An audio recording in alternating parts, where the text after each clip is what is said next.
Hey everyone, it's Martin, and for the last couple of weeks I've been trying out the Honor 20 Lite. And I believe that Lite devices can bring quite often a lot of value to the table. So how is this phone doing after the Huawei ban hype? Let's find out.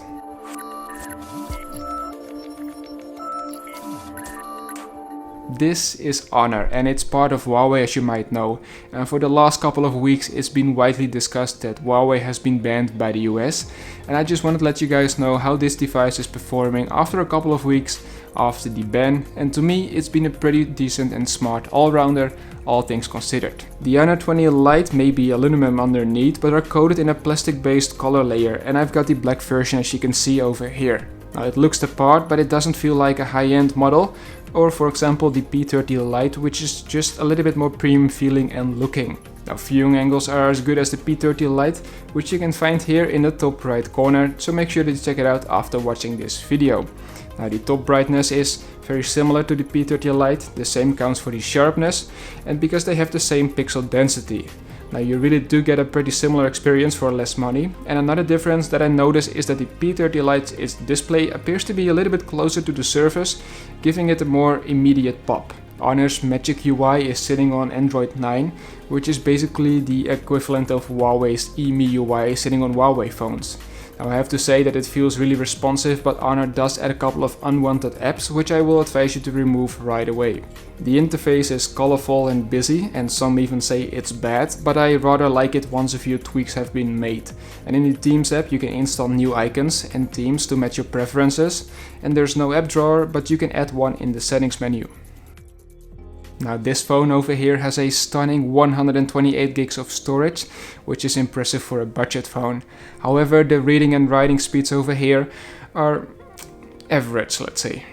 Its rear fingerprint scanner is quick and very accurate, and one benefit of budget phones is for sure the 3.5mm headphone jack.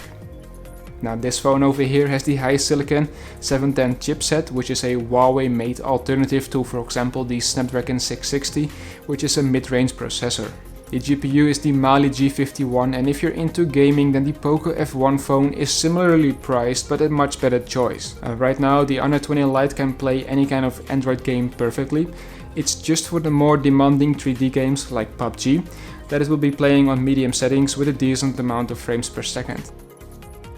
I'm mostly impressed by the cameras over here, because first of all they implemented a ultra wide angle lens, and that's not seen on budget phones so far, and for stills. Because with the standard lens you get a dynamic range of higher end phones, and it's snapping pictures very quickly. Even in low light shots it looks very clear with a good level of contrast. I'm very happy to see here once again the night mode feature, also found on the P30 Pro and the Huawei Mate 20 Pro, found here in the top right corner, because the night shot is just so much better than on any other kind of phone.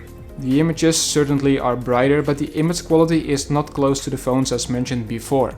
Very dark images tends to sometimes look a little bit soft, and they miss out on the clever color correction seen in the higher end models, but the results are for a light phone more than good.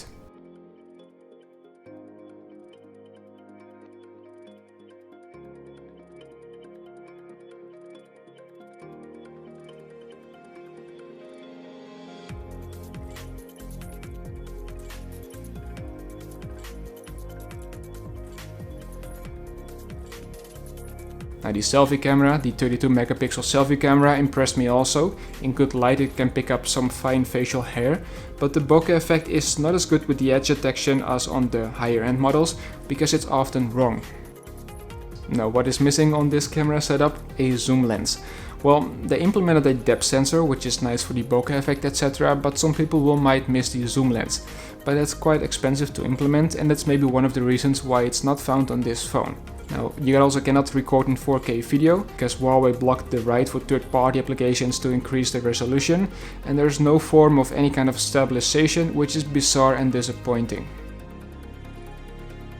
Last but not least is the battery life, which is with 3400 mAh considered small for a Huawei phone. Charging is done via the microUSB port, and from 0 to full it will take 2 hours and 15 minutes. The battery life is still fair with around 6 hours of on-screen time with my kind of usage, and the battery handles gaming well, just like the heat production. The Honor 20 Lite is a good looking phone in its class. It has a modern front-on appearance, and the triple cameras will make people guess you spent more. And for this amount of money you get a bit of everything. A plastic feeling but good looking phone, there's some power and a brilliant 128 gigs of storage. But the video features are surprisingly poor, and also that odd and outdated microUSB port. We're living in 2019. And there are also a couple of things that you have to keep in mind because it remains a Huawei phone. And so far Huawei says it will continue to support their phones, but it doesn't say anything about the lifetime of the phone, and that is also very important. But maybe even more importantly, Honor and Huawei phones are also very difficult to recommend at present, thanks to the fog surrounding their future. This could have been a very smart budget all-rounder phone if it wasn't for their political issues that they're dealing with right now. Thank you so much for watching this video. I hope you enjoyed it, you learned something. Don't forget to give the video a like, subscribe if you haven't already, and then I hope to see all of you in the next one.